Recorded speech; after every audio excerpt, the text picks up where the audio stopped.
Okay, it is Friday, June 5th. It's supposed to rain later today, and good thing because the rain barrel is empty. I still have plants to put in the garden, plus a lot more over at the garden itself. We can just go for a little walk over there. I just had to redo a batch of dandelion jelly because it didn't set, so I added some more pectin, brought it up to a boil, put it back in the jars, and now I will leave that alone and it should set.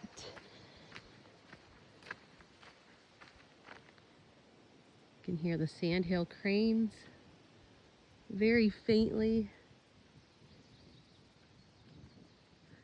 We're surrounded by water here. Oh, hello kitties. So there's a creek that comes right here, opens up into a marsh where another creek joins it. Then the two of them continue around the backside here, and you can just barely see my house there. The creek joins the marsh back there, and the marsh empties out into the lake. So we have lots of water all the way around us and tons of ducks and geese and cranes and whatnot. Anyway, I was coming over to the garden real quick. It is in a need of weeding, but this is my herbs and cat box. Oregano, parsley, lots of chives that are just kind of growing through the whole thing now, and they're growing out here in the grass too. And some plants I need to get into the raised beds. I still have a few to work up. I got a bunch of plants inside the greenhouse here that are started. Acorn squash, pickling cucumbers. I don't remember what that is. More tomatoes and peppers and broccoli, cauliflower. I started some herbs in some smaller pots. I'll transplant them. I got some beautiful looking pepper plants here. These are from Tracy at Deer Valley Garden from the Powassan Farmers Market. She grew these in little tiny plugs, and then I bought them from her for about $2 a plug, planted them in here, and they're doing amazing. Look at that.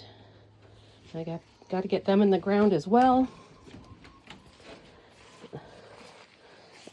Garlic right here, as you can see, it's starting to go a little yellow on the edges. We need some rain. Tonight is supposed to rain. It's already getting clouded over. We have cauliflower, cabbage, and lettuce in this one. We got beans and tomatoes in this one. This one here, I got some strawberries. I will go and pinch off some of these first flowers just because I just planted these roots. And so I want more to go into the root right now, and then I'll get strawberries off them later. And they're among the weeds. There are some peas and cat again in this bed. This is my rhubarb, obviously, and 2 cherry trees here. And this bed is empty. That bed's empty. And as you can see, I have a whole jungle of grass all the way around that. Oh, and this one is growing a dog plant. And I'm going to, hopefully with my daughter, Kayla, we'll cut all this grass down and feed it to her goats. All right, it's a quick little garden tour. This one does need weeded out again, and I did actually plant beets in here and carrots, so I'm not sure how well they're going to do because I kind of let it go. So I just picked a bunch of rhubarb. You can kind of see a little hollow spot there, and got that going inside on the stove right now.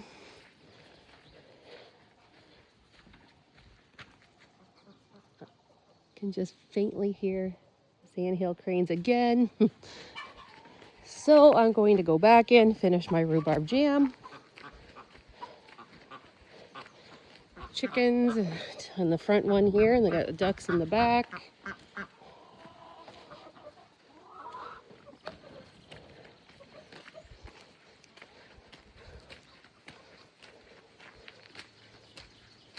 And that is about it today.